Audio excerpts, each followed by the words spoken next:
G'day, I'm Kim, an Aussie artist using curiosity and a sketchbook to learn about the amazing natural world around me. Australia may be mostly desert, but it's also incredibly biodiverse. We've got crazy creatures, vast landscapes, and breathtaking beauty everywhere.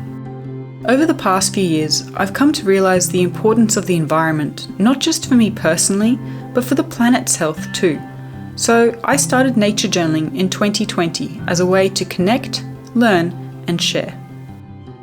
In this series, I'm embarking on a personal project to nature journal the state and territory emblems of Australia. Subscribe to follow my adventures as I search for the floral, fauna, and marine emblems and capture them in the pages of my sketchbook. The first emblem for this project is the New South Wales floral emblem, the Waratah. It's September 2020. The first lockdowns have ended and spring is starting in the Southern Hemisphere. My partner wants to do a day hike and show me the Waratahs just north of Sydney, where we were living at the time. We begin our walk at Pearl Beach on the central coast of New South Wales. It's a beautiful, calm day and just starting to warm up. To reach the Waratahs, we need to walk to the back of town and then climb the hill until we reach Waratah Lookout.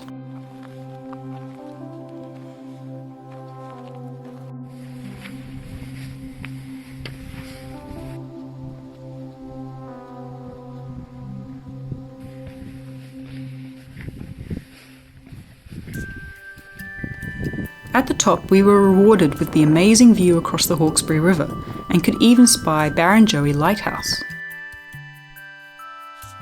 Far below us, tiny white sails dotted the river. Next, we followed the track along the spur until we just about hit the road. Flowers swayed in the light breeze along the path, a hopeful sign for what lay ahead. Finally, we spotted the telltale ruby red flowers amongst the dull green bush and bright dappled sunshine. They're tall and spindly plants, usually on a single long stalk that reaches up to well over my head.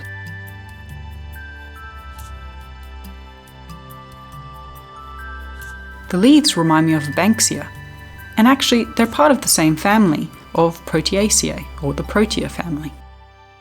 A few of the leaves had round brown patches, but I'm not quite sure why. The flower, or rather inflorescence, which is a cluster of flowers, is unmistakable in its stunning magenta glory. Even the lower bracts were brightly coloured with touches of orange right on the tips. Insects such as these black ants were crawling all over it, attracted to its nectar, which the local Aboriginal people also used to make a sweet drink. We had a good look around, but wanted to sit down after our 4.5 kilometre walk and 184 metre climb. Nearby was a huge bare rock that resembled elephant skin, and we decided to rest in the shade there.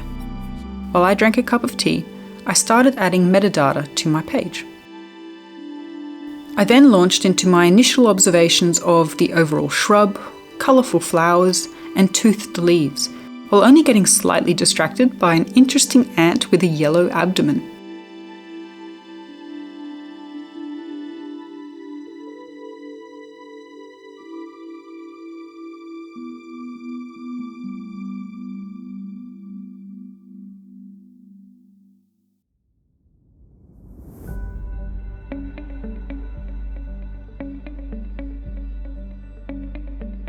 After the rest, we went back and found one of the Waratahs that hadn't grown too tall, so I could nature journal it more closely. I zoomed in to focus on the more detailed parts and even counted how many rows of flowers there were. They can get up to 4 meters high.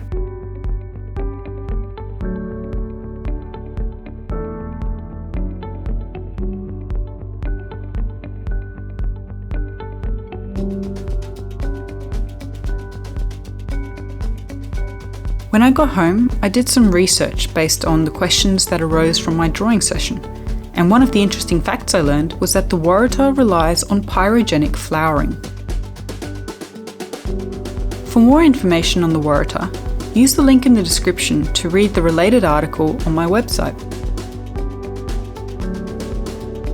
What about you? Do you have a state or a national floral emblem? Tell me about it in the comments. And I also appreciate anyone who wants to share any questions or interesting facts about Waratahs. Let's make the comments a trove of information. I've got a challenge for you to join me in this series. Your task is to nature journal and do a little bit of research on a local flower. Share your page by tagging me on Instagram. I'd love to see it.